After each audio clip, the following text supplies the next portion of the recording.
Good morning. Welcome back to the Edge and Flow podcast. I'm sitting here with Lucas Burnley. My name is TJ Schwartz, and we're going to discuss what we always do, which is knife making, knife design, the life of making knives and being in this world, and probably many other things. How you doing, man? Dude, I'm doing good. Ready to go. Ready to Yeah, chat. yeah. Yeah. Yeah, we missed another couple. You went to Blade Show, Texas, Yep. and had a lot of fun. Yeah, man. Got some heat. Years ramping up pretty good Yeah. for It's going both of fast too. us. It's already mid-March. The Ides of March. The Ides of March. Yeah, it actually feels not as stressful missing episodes now that we've kind of like come up with our Yeah. free form schedule. hmm Just something I look forward to is something that's Yeah. was feeling like a little bit of an obligation. Yeah. This is great. So And we have more to talk about, I think. When you uh, lower the frequency, maybe a touch, yeah, it's a little higher density. yeah. Well, it comes in And waves. hmm Like, I mean, at this point, like you and I don't really have a whole lot of dead space, but we are in something for long enough to not have anything new to talk about, I yeah, guess. yeah, Right. yeah. But not the case today. Dude, can we just start with the show since it's like on my mind? Yeah. Let's do it. So went to Blade Show, Texas. This was just a walking show for me. Didn't have a table or a booth. Um, and yeah, you've never been to that show, right? Mm-mm. You've thought about doing it. Yeah. Um, I have multiple thoughts on it this year, and I'm trying to figure out how to like eloquently put it. Um, I think as a show, it has some of the most potential to be just like a real workhorse. Like what I would have considered shows 15 years ago, where it's kind of like one room, kind of custom dominated with some production companies. The landscape there has changed so much because there's so many micro like production. So that's hmm kind of interspersed into the custom stuff. Um, and also just having like it's in a location that works well for knife shows. Like you get enough local people coming in that are actually knife interested that I think creates a lot of value. Um, the thing that I heard the most was that it felt like old Blade. And Mm, that's like pretty high praise for a show. yeah. For again, for a bigger show, right? But if this would be a show that if you if you are a knife maker who's been working for a few years, maybe haven't done a show, want to go out, want to start meeting people, like this would be a very good show. I still maintain that Blade Atlanta is probably the biggest overall value for like that side. It's just you get hmm access to everybody. Yeah. Okay. And with Blade Atlanta, one of the biggest benefits is the pit, which is like the de facto social club post show where you can really connect with people. That's the one thing that Blade Texas doesn't have. Um, Same with Blade West. yeah, same with Blade West, and most shows don't actually have that. Uh, but I think when I look at value of a show, value being primarily community and kind of just connection. I think that part is that could be add any show where that does work at it adds a huge value. The hmm USN show had what did they like Traders Cove or something like that, but basically everyone would show up to a little bar afterwards. Um, so that is like as a show, I would try pretty hard to create that. So it doesn't hmm exist Blade hmm Texas. Um, the the flip side of the coin is that like the energy felt down. So two things are true. Like the show was good. I think some people had like obviously like luck of the draw like sometimes, but there were people that had a great show, people that were not stoked. But the overall just like energy felt down. Mm. Like less stoke. It's an interesting observation. What do you, how do you feel about that? Do you have any thoughts on what that? Uh I, what the origin of that is? I'm not sure. I'm not sure in this case. I think it's probably tied to like a little bit of general weariness in the industry around Hmm. how many shows there are, and then probably just like the economy Yeah. and some of the stuff that we're dealing with on social media, as far as like what's being seen, not seen in the knife industry.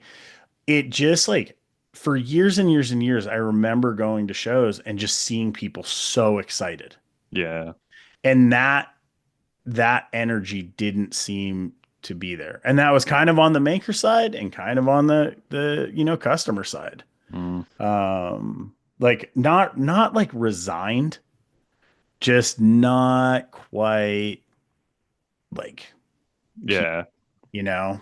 Not that Comic-Con sort of No, that's wonder. exactly Yeah. it. Like where we say like in our industry, one of the things that separates us is the passion.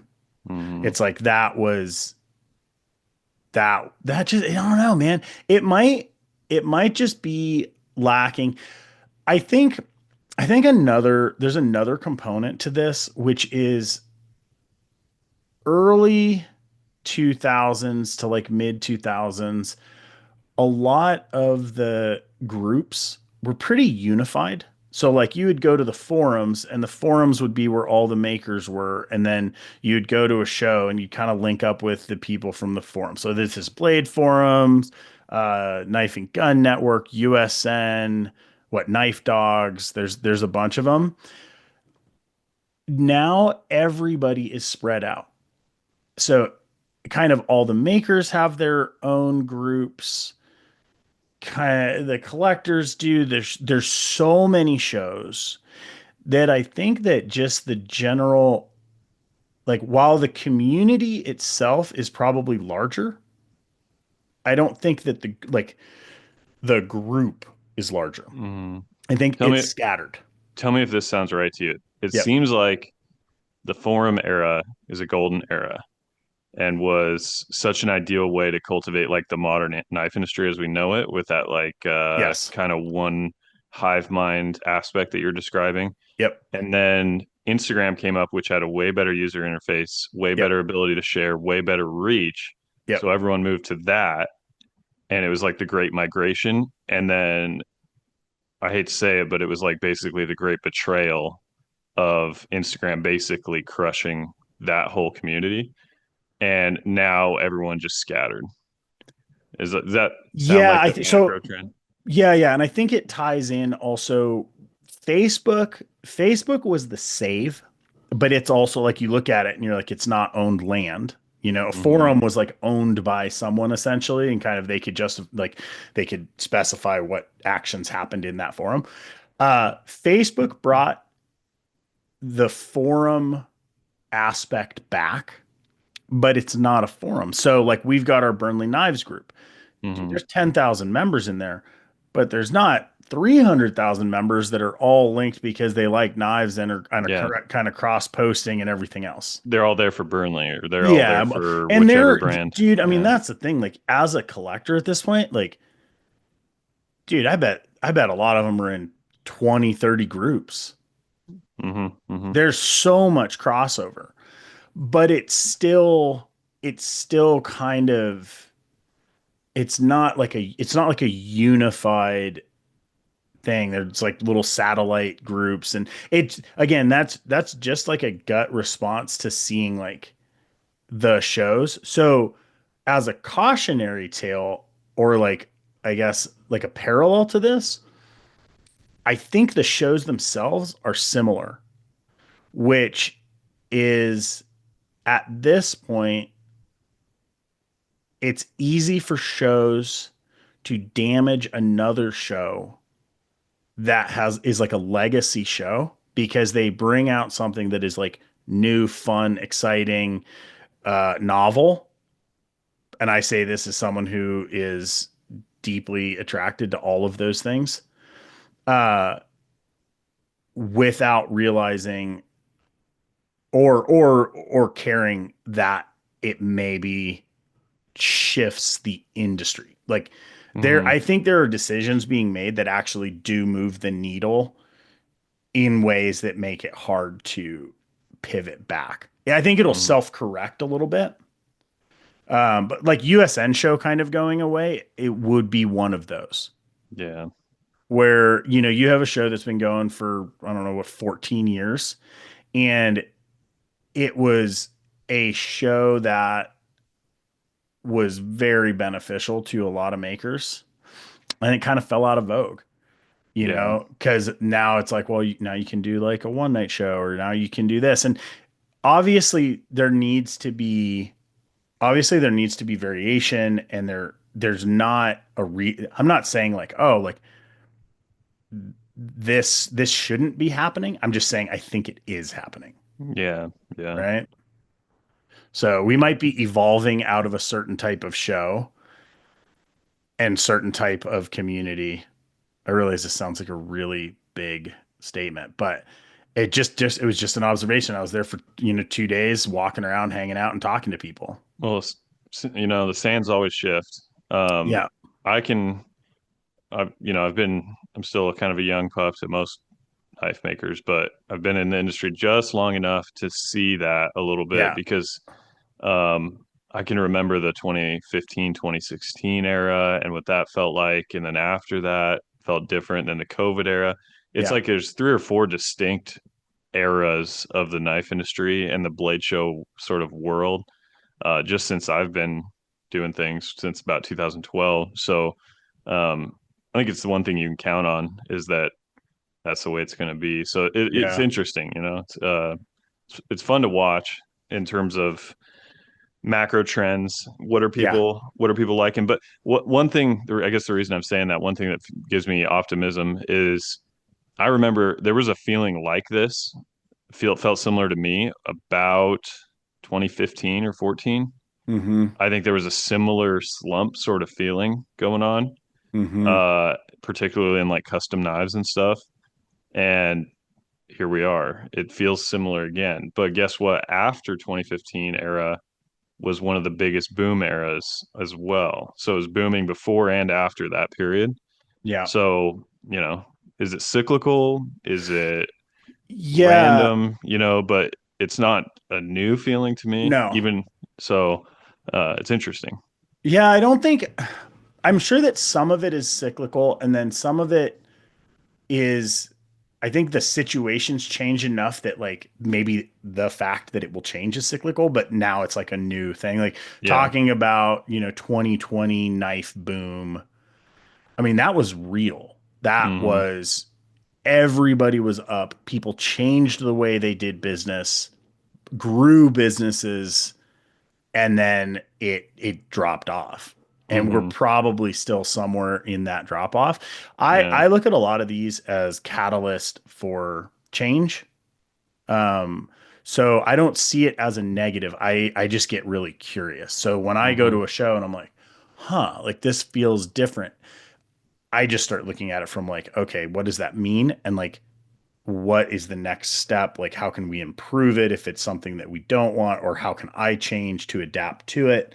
Um, and it's like kind of an unknown. I would love to hear, like, this would be a fun one to have just a panel of people like give their experience on shows. Yeah.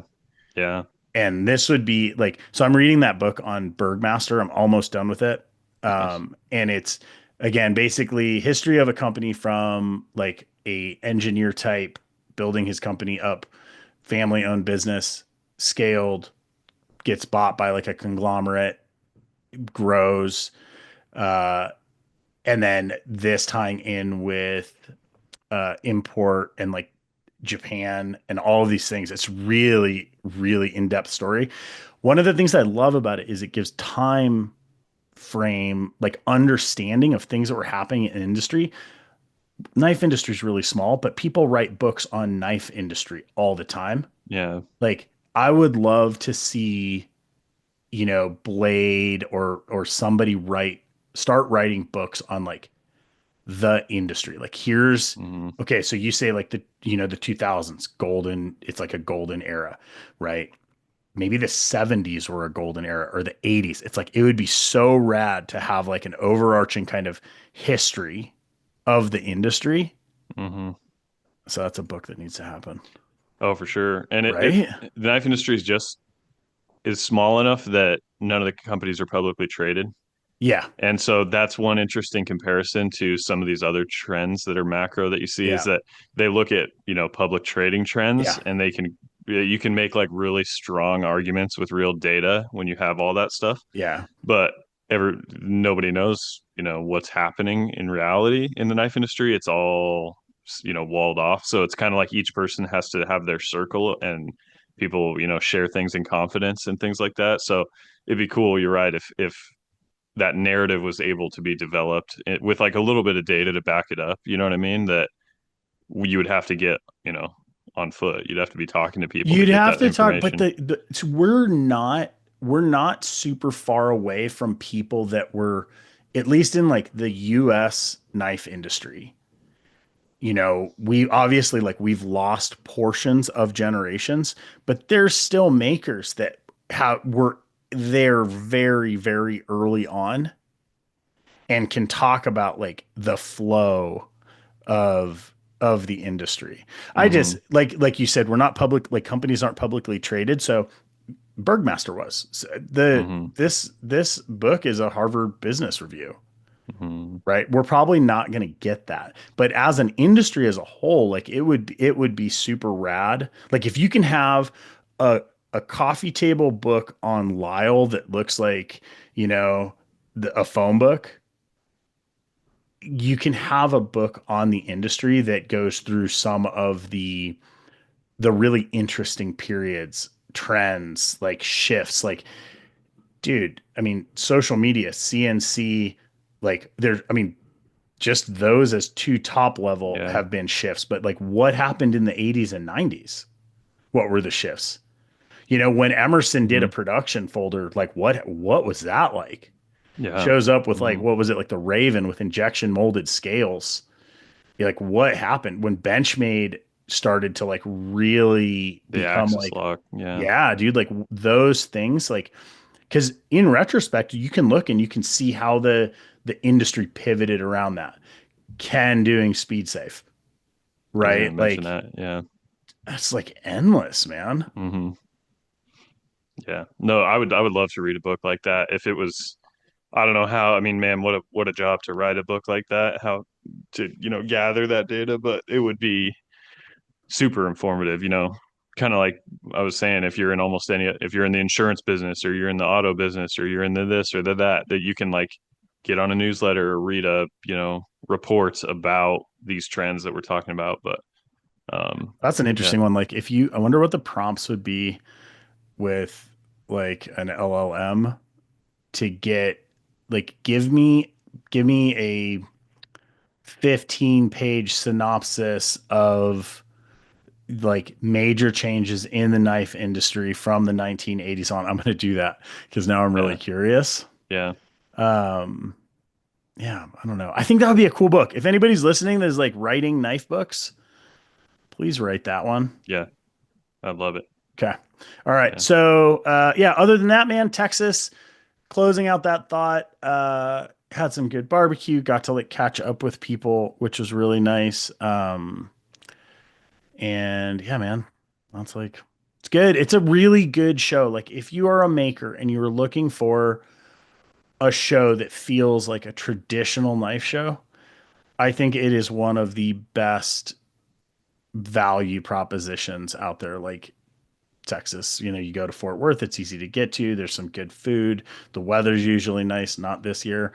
Um, and I will say that the the community at this show, I still saw enough of like my collectors and my friends to see that like people are going to this show. And it may just be kind of early days in a period of time where there is some like show overload and it's it'll come out of it, but hmm, hmm, yeah, like it would be a good show for you. Like it's an outdoorsman show yeah. too, That's where interesting. if someone comes in off the street to look at knives, there's a good chance that they maybe are a hunter or maybe do something outside or, and have the resources to like look at a knife and be like, oh, $400, like that's rad. I want that. Yeah. No, So I'd love to get down there. I was there 2 years ago, but I was there the weekend before the show, I which is remember that you ironic. missed it. I was hanging out with Tactile. We are working on the Archer project and whatnot. Yeah. And we were going to meet up at the show, but it we decided it was better for us to be able to focus if we did Yeah. it like Just before. go. Do you feel like overall, do you feel similar about Blade West where because I went with you the first year Mhm, just to walk it, and that was I was like, huh, okay. Overall, it's not like a hype show, but it mhm. just seemed like people were there. People were a lot of people walking in, but in a community where that seems like a good fit. Yeah, no, that's what it comes down to for me is Blade West is not the mega show. It's not the most exciting show probably for most, Yeah, but it is the best fitting show that I have ever been to for our brand. yeah, Because when you're talking about like the overland knife and the yeah, outdoorsy and the hunting and the that whole scene, like Salt Lake City is of the best cities in the world for yeah, that and the demographic. region So in general, yeah, exactly. You got like, Moab down there. yeah, It's ideal. yeah. So I just feel like we fit there. So that's why it's probably my favorite Blade show currently. Um, with Atlanta being a nod to it being the king. You know what I Yeah. mean? Yeah. Uh, so, but I don't know how how that translates for other brands at Blade Show West because, like I said, it's such a fit for us. Does it? I don't know how other people do. I really don't. There's a good thought there though, which is like if you haven't done a show yet or you're doing a show and you want to know what to add, talking to other makers Hmm. and really getting like the lay of the land from a standpoint of like, is this a good fit for me for what I want out of my business? One of the Fit nice matters. things, yeah, it really does. Like one of the nice things, or even as a collector, Hmm. because one of the things that you have to look at is like you go to a show like Blade, if you're following someone with higher demand, like you're in an area where a lot of people are going there to get to that maker. Some of the smaller shows, like you have better odds. So if you're hunting like specific pieces, sometimes like going to a smaller show allows you to do that if that maker's there, but it also allows you to see new makers. And that's really important. Like at this point, I have like institutional collectors that have just been with me for 15 years, right? And Hmm. that is I think both as a maker and as a collector, that's a really important relationship to foster, but you have to have an Hmm. entry point. Yeah. Last thing about Texas, I wanted to give a shout out to Jonah Boatman from Dull Boy Blades. Dude, that was a mouthful. Edit that. Uh, Yeah. uh, I had a long talk with him just hanging out in the aisle. He's working on some really cool stuff and was just like a very genuine human. It's So great. Yeah. yeah, check him out. Um, where are we going? Yeah. I have had some good developments in the shop. On the production side, if we want to dive into that. And it Lay it kind of out. ties into another announcement you have. Okay, you start. So we've been bevel grinding with the X9. I think that's pretty clear by now. And we went from milling to grinding bevels. And when we were milling bevels, we had a lot of handwork to get the finish on the bevel to be appropriate for stonewash. And it's always been the biggest thorn in our side of the milling the bevels and the stoning them. Kind of like I've said a long time ago, is that it's stable and reliable. In fact, insanely reliable, basically zero scrap. Everything, it always works, but it's not that efficient. It's not really efficient at all, actually. And it's not only an efficiency thing, but it's a scalability thing because if you are just going to have more and more and more bevels to stone, you're going to have a hard time keeping employees to do that job. It's not a fun job. No one wants to do it. It's slow. And so that's why we got the X9. So it got delivered. We started grinding. We still had to stone. for a little while, and it was but better, but different. So it was like the lines are now going the other direction. So and the finish is better, but we found it was actually kind of tricky to stone them when they're going the other way, because all of his muscle memory, particularly Dalton, was for the lines that were parallel to the edge. And so when they all flipped, so you had some lines going perpendicular to the edge, he basically had to change the way that he was stoning, and that stone has like a lot of reciprocation. And so like coming into the plunge, if you come in parallel to the lines that are you're trying to remove, it won't remove them. You have to go perpendicular. And so trying not to roll out edges and trying not to get the plunge. So while it was a huge success when we started bevel grinding, we kind of felt like, dang, like this didn't quite get us there. You know what I mean? And so I kind of sat down and I was like, I think there's some settings on pretty much all CNC machines about tolerances and finishing and smoothing and precision. And I downloaded the user manual for the control for the Sile, and I just started searching terms like smoothing and uh, anything that has to do with like contour control, precision, like just words that would come up because it's a list of all the parameters in the manual, but there's like 4,000 of them. And most of them are not relevant to the person who owns the machine. It's relevant because it's like calibration metrics and like, Right. okay, when the spindle goes up and waits for a tool change, how many milliseconds does it wait? Does it dwell? Stuff that Yeah. it's like I don't care. But to sift through and find these keywords, I'll show you right here. I found like 3 or 4 parameters and I printed out the pages with the parameters, and they have an amazing manual with really good like documentation. Every single parameter had like bullet points of what it does, even like depictions of what it is that it's talking about. Whoa. And so I just fell in love with this manual and started just reading a bunch of these parameters. And I printed them, highlighted the ones that I thought I was going to need. And I went over there, and this one parameter 407, which is called HPCC, which is high precision contour control, which is a form of look ahead. So the machine, The look ahead. Right. yeah, yeah. So the machine had look ahead from the factory. I knew that because it's in their marketing stuff. But I didn't really know if that was just on all the time or Right. like if you have to turn it on or whatever. And so that's why I started digging into this. And what look ahead is like when a machine is running code, it's going through coordinates. So when it's grinding through that bevel, it's going to hit a bunch of points, and it's not necessarily going to make a curve. It's going to make a polygon because it's going to go from one Right. point to the next, to the next, to the next. And so that polygonal moving from point to point was causing like a facet. So it's like every time there would be a point, because in Fusion, I can look at the points. I can have it show me where the points are on the Right. code.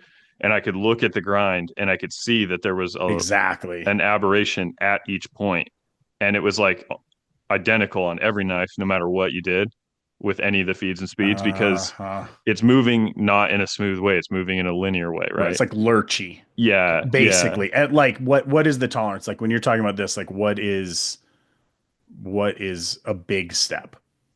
A big step like the Yeah, like in the what's a gr big point to point where you um are so, seeing that line? so what the best we could get it was that you can up the a number of points in Fusion by changing the tolerance. And so if we made it so that there was like, let's say Right. from on an Overland Sport on a 3-inch-ish blade, if we had like, I don't know, 400 points, it would Hmm. be about as good as we could get it because you have less of that kind of polygonal straight line Right. Yeah. action. If you think about points on like an arc, if you have three going across the arc, it's making some judgments of how that's shaped. Yeah. And what But would if 400 is the best, what do you think it like what would it have been at? just like straight out of the box, if you posted out a Fusion, you may only are going to get like 10 or 12 points going down that bevel. Yeah. You're going to have a point every like 3/16 of an inch or so. Okay. That make And 316. so, So but, but we could only get it so good because I kept cranking that tolerance and cranking that tolerance, but you can only go so far before you're actually starting to hurt yourself because the rate at which it starts to read code, you look at the screen going through the G code and it's like hmm a blur. And eventually you start to get aberrations because it's too many points, and it's basically the machine is like, it can't interpret them quite fast enough to do it in a smooth way. Mm-hmm. So we were kind of playing with like the boundaries of that, and we got a lot of improvement. I was happy enough. But I turned this feature on, this HPCC, and there's a second parameter that is the tolerance for. So if you can imagine what the HPCC is, and they have a picture that shows it on this thing. Maybe I'll post it on Instagram. Um, the idea is you're telling the machine to look ahead at the points ahead of you instead of just going from this point to that point, and then when you get to that point, look at the next point, and it's just segmented like that. It's Mm-hmm. saying you're telling it look at all of the points going down that bevel and create a smooth average of them, which is exactly what we want to happen. Mm-hmm. And then there's a tolerance that you can allow the machine to miss a point by up to the amount that you put in. Because if you want it to be smooth, it has to miss points, because instead of a polygon, it's got to actually average them out and kind of like not necessarily directly intersect every point. Right. And so the illustration they have on here, it's kind of like a race car driver going around a track. It's like you have a really curvy track, but they're trying to make like the smoothest, least curvy line through the track, and that's kind of like the picture is displaying. So I cranked the tolerance as high as it would go to allow it as much liberty to deviate and just see what the machine was capable of. So now the machine's like on autopilot. It's like, okay, I'm looking at these points. I'm going to move through them the best way that I can in a smoothest possible way. So I turned that on, ran 5 bevels. It was ridiculous. There is not a grind line. There is not an aberration. There is not a tolerance issue. We threw the 5 of them in the tumbler without touching them with a stone. They look like the best bevels that have ever come out of our shop, and they have not been stoned. And so the It was style, shocking. You sent me yeah, pictures.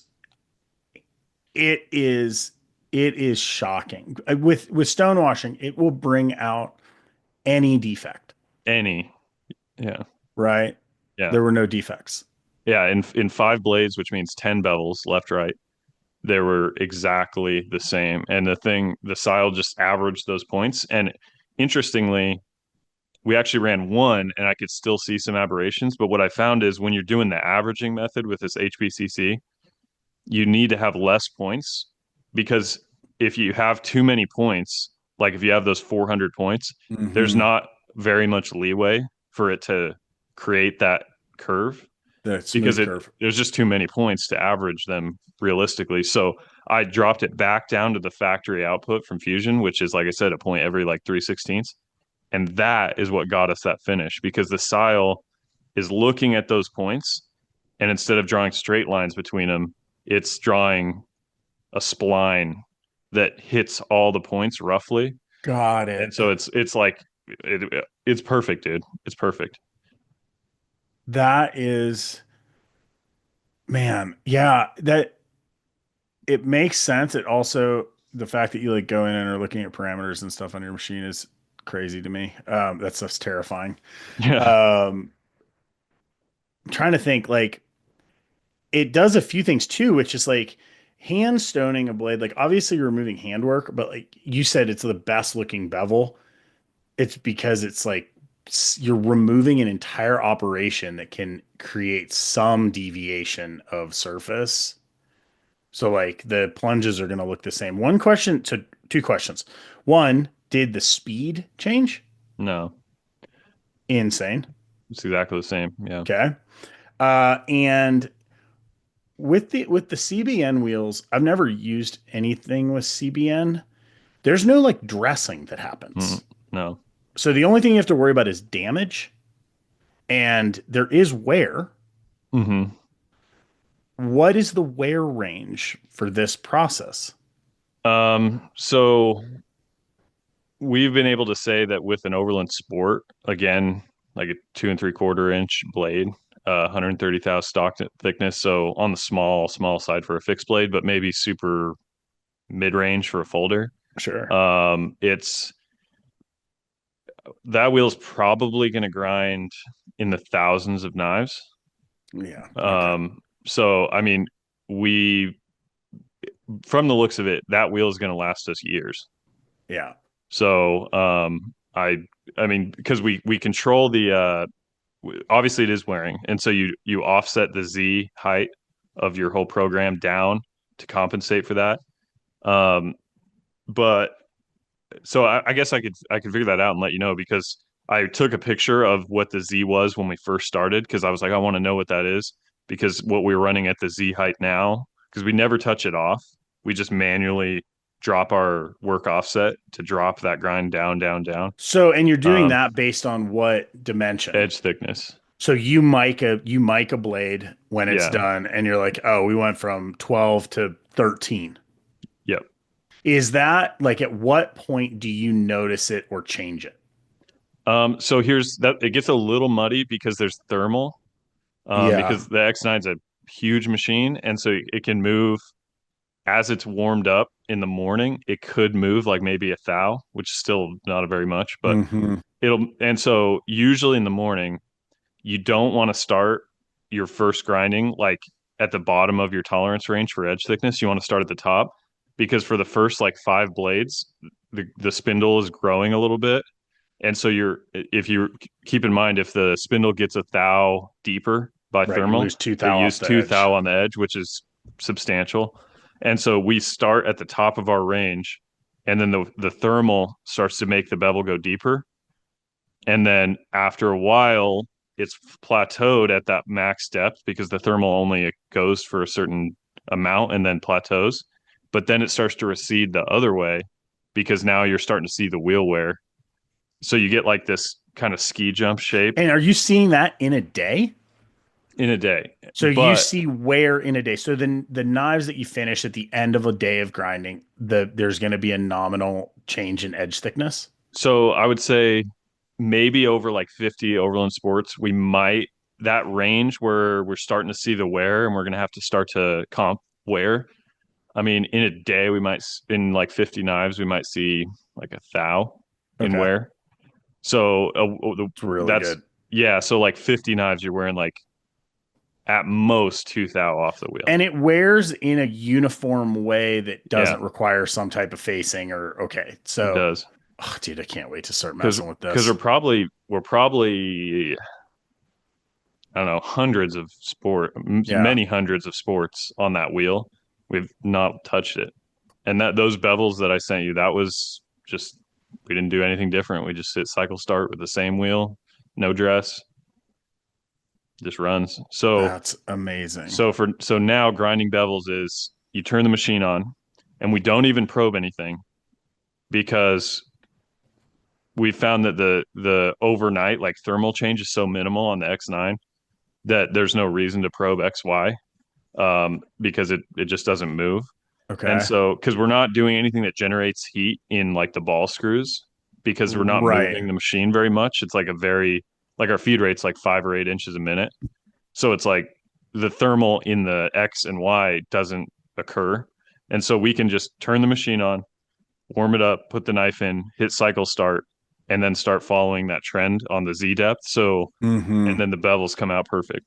I mean, it is the easiest thing to do of all processes in the whole shop. Like if I had to hire someone to do something, that would be That would the be the thing. bevels would be the easiest thing for me to train someone to do, which is freaking crazy. If Yeah. you're in knives, that's crazy. That Yeah. is not like Yeah. the starting point for Yeah. any shop, really. Yeah. Dude, that's amazing. You are really pushing this process, I think. It's very cool to see. I I believe it is the best way to grind bevels, like period. Yeah.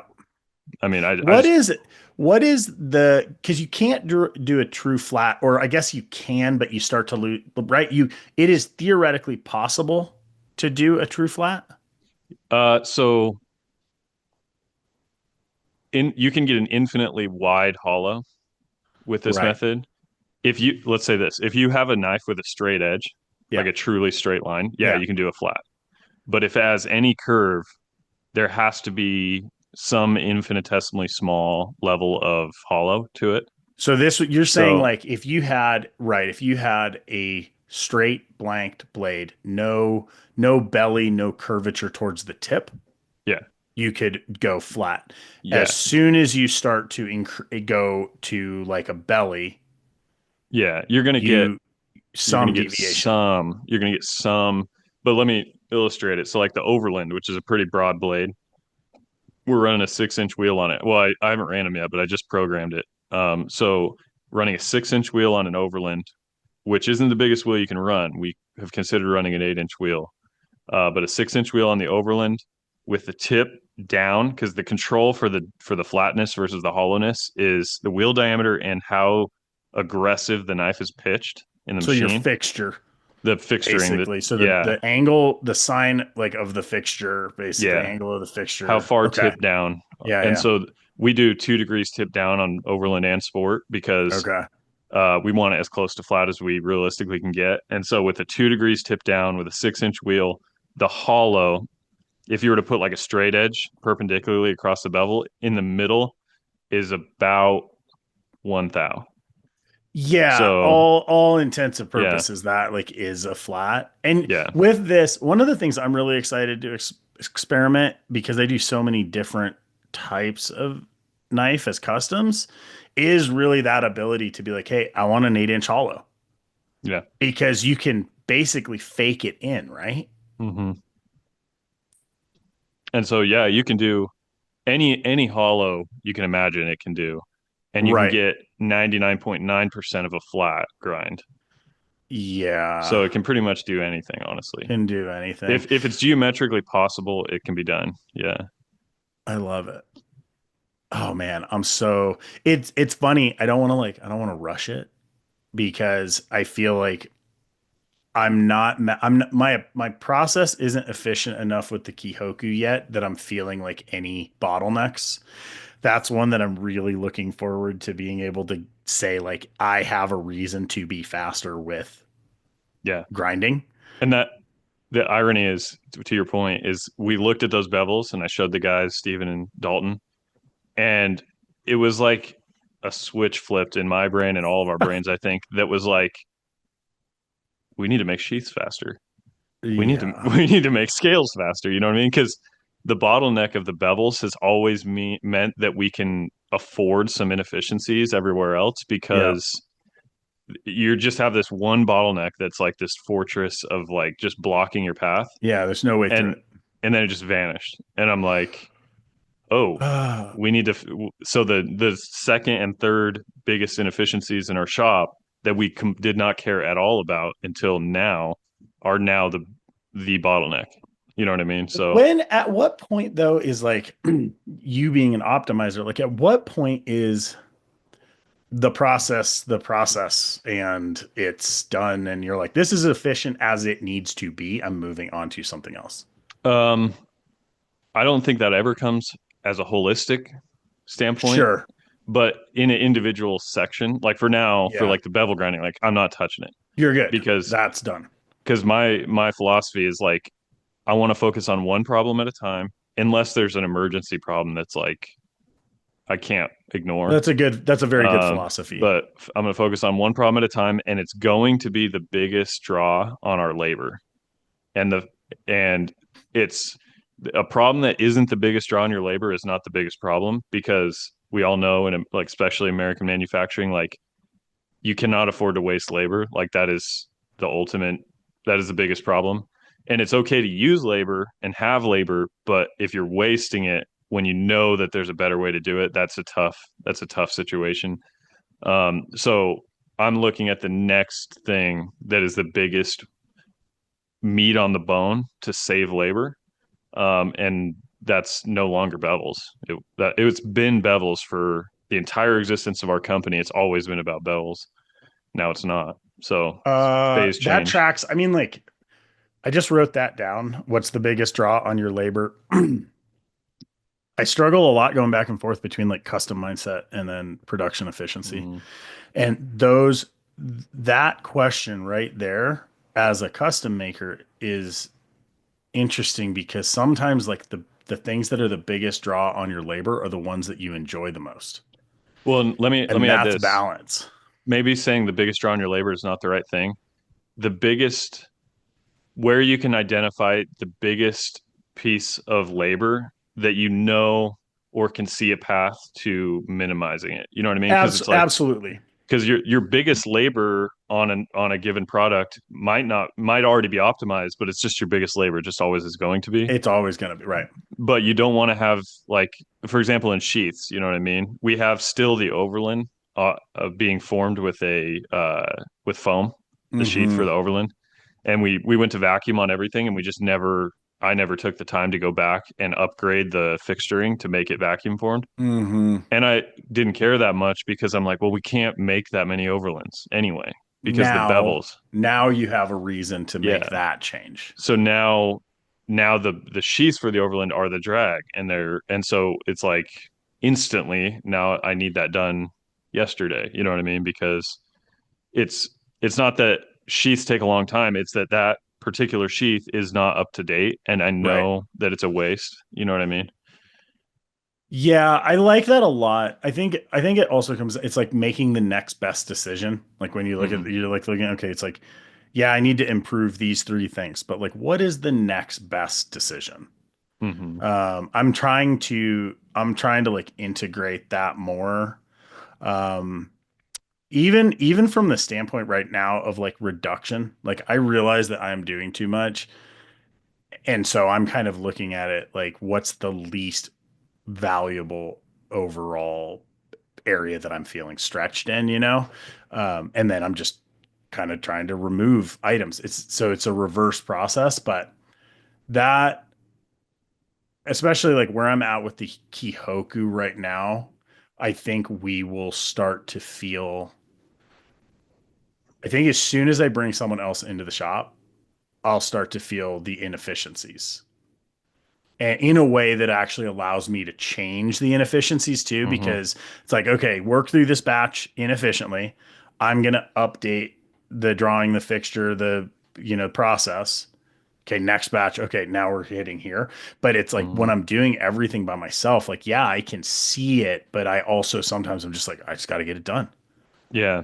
Well, and you know? that's the conundrum is like if you're the one who has to do it and you're the one who has to optimize it, you can't really Mm-hmm. do both at the same time. You know, it's like Mm-hmm. if I'm making those overland sheets, I can't make new fixtures for those, Right. you know. So it's like having that third person view of like watching someone do it and you're like, wow, that took them 6 hours and they made how many sheets? Like that's a Yeah. problem. You know, Yeah. not on the employee side. I just mean like on Right. the process But side. on the process You become side, very critical when you start watching and you critical the process. we saw last time like we did this big pre-order for Cypops and like we saw we're not at this point we're not really set up for like bigger shipping Hmm. with everything else that's going on and it's like oh man like it's you just bottleneck in like weird areas and that scale Yeah. is exponential. It's like because Hmm. then it slows a bunch of other stuff down or now you don't have table space or it's like just a different flow. Tying grinding into the big shop change that I've got. I don't think that last time we had talked, I had pulled the trigger on the new mill. It is ordered. It should be here at the end of the month. I'm very excited. That's so cool, dude. I can't wait to see that Dude, thing. I Yeah. cannot wait. It really timing is really perfect with them releasing the new Super Mini Yeah. because I held off on a mini mill for so long based on like the coolant tank and a few other things. And like this mill, like looking at it, really seems perfect for like everything that I've wanted in a mill with like smaller overall form factor, fairly affordable, lots of tools, lots of speed, like all the new fun stuff, but also mostly just that it's like small and fits in my shop well. Yeah. Yeah. So It'll be a sweet machine. I'm excited. yeah, I'm excited, dude. Excited to see you put a cup wheel in that thing. Yeah, man. I'm a little like I'm nervous right now just because it's I realize it's a lot of changes right away. I think my current plan, I've like waffled on this, but I think the current plan is that I'm going to put both of the CNCs in the new shop. There you go. And then I think what it'll do is it'll almost let me optimize the two processes, even if it's just in my brain. Like I can look Hmm. at my shop and be like, my shop is like custom and finishing and like messing with new machines and tools. And then that shop makes parts. Compartmentalize. Yeah. I think I need to compartmentalize at this point. So, but Yeah. that also means that I have to start setting up a second shop while I'm also trying to work. Um, so yeah, some Easy. big question marks. Yeah. Be an adventure, man. Be fun. I know, man. I think that that's like the big takeaway from all of this stuff is like there to kind of what we said in the beginning of the pod too, which is like there's not a lot of static. Like there's not just Well, coasting. and I'm gonna say this. I know you well enough to know that that you having the opportunity to set up a new shop Yeah. is a pretty good thing. I It's got to mean, be it's pretty a cathartic. satisfying thing. I don't know Yeah. that it's like a Yeah. financially beneficial thing. Yeah. But yeah, I think like as far as a focus for a little while, I'm pretty excited. And I get to do it different. And the that is exciting from the standpoint of not recreating what I already have. It's literally a next step and being like, what does this shop need to do? It's not a default. I'm not even looking at, like, I called you and I was like, hey, like, what other machine should I be thinking about or not needing? Because when I think about setting up a knife shop, like, I have all of these specific tools that would go in there. I'm Hmm. intentionally leaving some of those out of the next shop. Hmm. That's cool.